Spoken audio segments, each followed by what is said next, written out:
Hello అందరికీ. ఇవాళ మునగాకు పప్పు ఎలా చేసుకోవాలో చూద్దాం.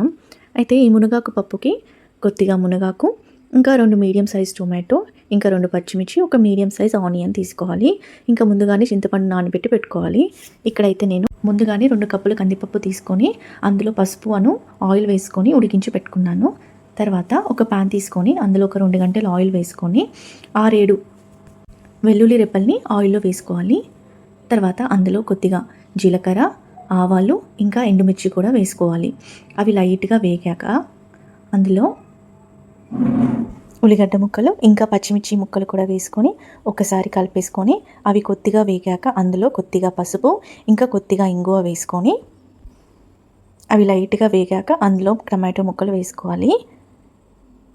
అందులోనే సరిపడినంత సాల్ట్ వేసుకొని టమాటా ముక్కల్ని కొద్దిగా ఉడకనివ్వాలి.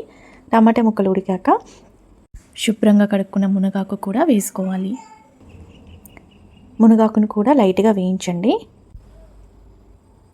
అది వేగాక అందులో ఉడికిచ్చిన పప్పు కూడా వేసుకోవాలి. ఈ పప్పులో మునగాకు ఒక 2 మినిట్స్ ఉడకాలి. తర్వాత అందులో చింతపండు రసం వేసుకోవాలి. వేసుకొని ఒక 10 మినిట్స్ ఉడకనివ్వండి.